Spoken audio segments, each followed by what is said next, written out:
കാതികയിലേക്ക് സ്വാഗതം. ഇന്ന് കാതിക പറയാൻ പോകുന്ന കഥ ഒരു ഇൻ്റർവ്യൂവിനെ കുറിച്ചാണ്. കൂട്ടുകാർ സ്കൂളിൽ ചേരുന്ന സമയത്ത് ഇൻ്റർവ്യൂ അറ്റൻഡ് ചെയ്ത് കാണും എന്ന് പ്രതീക്ഷിക്കുന്നു. ഇൻ്റർവ്യൂ അറ്റൻഡ് ചെയ്തിട്ടില്ലെങ്കിൽ ആരെങ്കിലും ഇൻ്റർവ്യൂവിനെ കുറിച്ച് പറയുന്നതും അല്ലെങ്കിൽ നിങ്ങൾ കേൾക്കുകയോ ചെയ്തിട്ടുണ്ടായിരിക്കാം. നിങ്ങളുടെ അച്ഛനമ്മമാരോ നിങ്ങളുടെ അമ്മാവന്മാരോ കൂട്ടുകാരോ ആരെങ്കിലും ഇൻ്റർവ്യൂവിനെ കുറിച്ച് പറഞ്ഞു, എങ്ങനെയാണ് ഇൻ്റർവ്യൂ നടക്കുന്നത് എന്നൊക്കെ കൂട്ടുകാർക്ക് അറിയാമെന്ന് പ്രതീക്ഷിക്കുന്നു. ഇല്ലെങ്കിൽ കൂട്ടുകാർ അച്ഛനമ്മമാരോട് ചോദിച്ച് മനസ്സിലാക്കുക, എന്താണ് ഇൻ്റർവ്യൂ, എന്താണ് അതിൻ്റെ പ്രസക്തി, എപ്പോഴാണ് ഇൻ്റർവ്യൂവിന് പോകുന്നത്, നമ്മൾ ഇൻ്റർവ്യൂവിന് എന്ത് ചെയ്യണമെന്ന്. നമുക്ക് കഥയിലേക്ക് കിടക്കാം. കഥയുടെ പേര് ഇൻ്റർവ്യൂ. കഥ കേൾക്കാം. ഈ കഥ ഒരു ചെറുപ്പക്കാരൻ്റെ കഥയാണ്. ഒരു ചെറുപ്പക്കാരൻ ഒരു വലിയ കമ്പനിയിൽ ഒരു മാനേജറുടെ ജോലി നോക്കി ഇൻ്റർവ്യൂവിന് ചെന്നു. ആദ്യത്തെ ഇൻ്റർവ്യൂ ആ ചെറുപ്പക്കാരൻ പാസ്സായി. അവസാനത്തെ ഇൻ്റർവ്യൂവിന് വേണ്ടി അയാൾ ഡയറക്ടറെ കാണാൻ പോയി. ഡയറക്ടർ എന്ന് പറഞ്ഞാൽ ആ കമ്പനിയിലെ ഒരു ഏറ്റവും വലിയ ആൾ. ഡയറക്ടർ ചെറുപ്പക്കാരൻ്റെ റെസ്യൂമേ CV നോക്കിയപ്പോൾ അയാൾക്ക് മനസ്സിലായി, ഈ ചെറുപ്പക്കാരൻ സ്കൂളിലും കോളേജിലൊക്കെ നന്നായി പഠിച്ചിട്ടുണ്ട്, ഒരു മിടുക്കനാണെന്ന് ഡയറക്ടർക്ക് മനസ്സിലായി. ഡയറക്ടറാണല്ലോ ഈ ചെറുപ്പക്കാരന് ജോലിക്ക് എടുക്കണോ വേണ്ടയോ എന്ന് തീരുമാനിക്കുന്നത്. ചെറുപ്പക്കാരൻ ഡയറക്ടറുടെ അടുത്തെത്തി. ഡയറക്ടർ ചെറുപ്പക്കാരനോട് ചോദിച്ചു, നിങ്ങൾക്ക് സ്കൂളിൽ സ്കോളർഷിപ്പ് ഉണ്ടായിരുന്നു? ചെറുപ്പക്കാരൻ പറഞ്ഞു, ഇല്ലായിരുന്നു. ആരാണ് നിങ്ങളുടെ സ്കൂൾ ഫീസൊക്കെ കൊടുത്തത്? എൻ്റെ മാതാപിതാക്കൾ, ചെറുപ്പക്കാരൻ പറഞ്ഞു. അവരെവിടെയാണ് ജോലി ചെയ്യുന്നത്?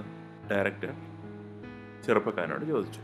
എൻ്റെ മാതാപിതാക്കൾ തുണി അലക്കിയാണ് ജീവിക്കുന്നത്. ആ ഡയറക്ടർ ആ ചെറുപ്പക്കാരൻ്റെ കൈകൾ ഒന്ന് കാണിക്കാൻ പറഞ്ഞു.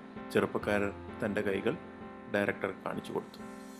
ഡയറക്ടർ തൊട്ട് നോക്കിയപ്പോൾ ആ ചെറുപ്പക്കാരൻ്റെ കൈ വളരെ സ്മൂത്തും ഭയങ്കര മിനുസമുള്ള കൈയായിരുന്നു. തങ്ങളുടെ മാതാപിതാക്കളെ എപ്പോഴെങ്കിലും തുണി അലക്കാൻ സഹായിച്ചിട്ടുണ്ടോ? ഇല്ല, ഞാൻ ഒരിക്കലും സഹായിച്ചിട്ടില്ല. അവരെന്നോട് എപ്പോഴും പഠിക്കാൻ വേണ്ടി മാത്രമേ പറയാറുള്ളൂ. എനിക്ക് പഠിക്കാനായിട്ട് അവർ നിറയെ ബുക്കുകളും വാങ്ങിച്ചു തരുമായിരുന്നു. അതുമാത്രമല്ല, എൻ്റെ മാതാപിതാക്കൾ എന്നേക്കാളും വേഗത്തിൽ തുണി അലക്കുമായിരുന്നു. ഇതെല്ലാം കേട്ടിട്ട് ഡയറക്ടർ ആ ചെറുപ്പക്കാരനോട് പറഞ്ഞു, എനിക്ക് നിങ്ങളോടൊരു റിക്വസ്റ്റ് ഉണ്ട്. ഇന്ന് നിങ്ങൾ വീട്ടിൽ പോകുമ്പോൾ നിങ്ങളുടെ അച്ഛനമ്മമാരുടെ കൈകൾ കഴുകുക, വൃത്തിയാക്കുക. എന്നിട്ട് നാളെ രാവിലെ വന്ന് എന്നെ കാണുക. ആ ചെറുപ്പക്കാരന് വിഷമമായി. എന്തൊരു ഇൻ്റർവ്യൂ ആണിത്, ഞാൻ പലതും പ്രിപ്പയർ ചെയ്ത് വന്നതാണ്, എന്നിട്ടും എന്നോട് ഒന്നും ചോദിക്കാതെ പറഞ്ഞു വിടുന്നു. ആ ചെറുപ്പക്കാരൻ വീട്ടിൽ പോയി. ഡയറക്ടർ പറഞ്ഞതുപോലെ തൻ്റെ ജോലി കിട്ടാനായിട്ട് അച്ഛനമ്മമാരോട് പറഞ്ഞു, ഞാനിന്ന് നിങ്ങളുടെ കൈ കഴുകാമെന്ന്. അയാൾ അച്ഛനമ്മമാരുടെ കൈ കഴുകാൻ തുടങ്ങി. ആ മാതാപിതാക്കൾക്ക്, അവരുടെ അച്ഛനും അമ്മയ്ക്കും എന്തോ പ്രത്യേകത തോന്നി. എങ്കിലും അവൾക്ക് വളരെ സന്തോഷമായിരുന്നു. മകൻ ആദ്യമായിട്ടാണ് അവരുടെ കൈകൾ കഴുകുന്നത്. ചെറുപ്പക്കാരൻ കൈകൾ പയ്യെ കഴുകി തുടങ്ങി. കൈകൾ കഴുകിക്കൊണ്ടിരിക്കുമ്പോൾ അയാൾക്ക് കരച്ചിലാണ് വന്നത്. എന്തുകൊണ്ടെന്നല്ലേ, ആ ചെറുപ്പക്കാരൻ ആദ്യമായിട്ടാണ് അയാളുടെ അച്ഛൻ്റെയും അമ്മയുടെയും കൈകൾ ഇത്ര അടുത്തു നിന്ന് കാണുന്നത്. ആ കൈകളിലെ തൊലികളെല്ലാം ചുങ്ങി, കൈകൾ നിറച്ചും പാടുകളും മുറിവുകളും മാത്രമായിരുന്നു. ചെറുപ്പക്കാരൻ വെള്ളമൊഴിച്ച് കൈ കഴുകുമ്പോൾ ആ മുറിവുകൾ വേദനയെടുത്ത് അവർ വേദന കൊണ്ട് പുളയുകയായിരുന്നു.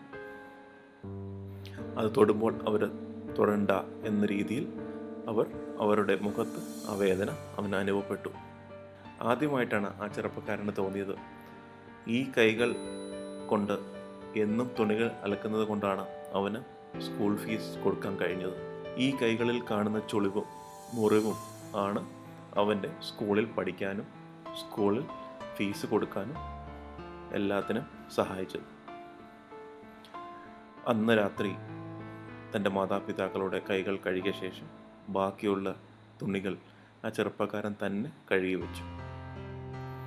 അന്ന് രാത്രി ആ ചെറുപ്പക്കാരൻ വളരെയേറെ നേരം തൻ്റെ മാതാപിതാക്കളോടും തൻ്റെ അച്ഛനമ്മയോടും സംസാരിച്ചു. അടുത്ത ദിവസം രാവിലെ ആ ചെറുപ്പക്കാരൻ തിരിച്ച് ഡയറക്ടറുടെ ഓഫീസിൽ ഇൻ്റർവ്യൂവിന് പോയി. ചെറുപ്പക്കാരൻ ഡയറക്ടറുടെ മുറിയിലേക്ക് കയറിയപ്പോൾ തന്നെ ചെറുപ്പക്കാരൻ കരഞ്ഞു എന്ന് മനസ്സിലായി. ഡയറക്ടർ ചെറുപ്പക്കാരനോട് ചോദിച്ചു, നിങ്ങൾ ഇന്നലെ എന്താണ് വീട്ടിൽ ചെന്നപ്പോൾ പഠിച്ചത്? ചെറുപ്പക്കാരൻ പറഞ്ഞു, ഞാൻ എൻ്റെ മാതാപിതാക്കളുടെ കൈ കഴുകി, ഞാൻ ബാക്കിയുള്ള തുണികളും കഴുകി. എനിക്കിപ്പോഴാണ് മനസ്സിലായത് ഞാൻ ആരാണ്, എന്നെ ഇങ്ങനെ ആരാണ് ആക്കിയതെന്ന്. എൻ്റെ മാതാപിതാക്കളില്ലായിരുന്നെങ്കിൽ ഞാനായിരുന്നില്ല. ഞാൻ എൻ്റെ അച്ഛനമ്മമാരെ ഇന്നലെ സഹായിച്ചപ്പോൾ എനിക്ക് മനസ്സിലായി എത്ര ബുദ്ധിമുട്ടാണ് ഒരാൾക്ക് സ്വയം ജോലി ചെയ്ത് അധ്വാനിച്ചുണ്ടാക്കാനും മറ്റുള്ള സഹായിക്കാനും. ഇത് കേട്ടതോടെ ഡയറക്ടർ പറഞ്ഞു, ഇതാണ് ഞാനൊരു മാനേജറിൽ നോക്കുന്നത്. എനിക്ക് ഈ ജോലിയിൽ വേണ്ടത് മറ്റുള്ളവരെ സഹായിക്കാനും മറ്റുള്ളവരുടെ ബുദ്ധിമുട്ട് മനസ്സിലാക്കാനും അവരെ സഹായിച്ച് ഒരുമിച്ച് ജീവിതത്തിൽ മുന്നോട്ട് പോകുന്ന ഒരാളെയാണ് എനിക്ക് വേണ്ടത്. നിങ്ങളെ ഞാൻ ഹയർ ചെയ്യുന്നു. നിങ്ങൾ ഇൻ്റർവ്യൂ പാസ്സായിരിക്കുന്നു.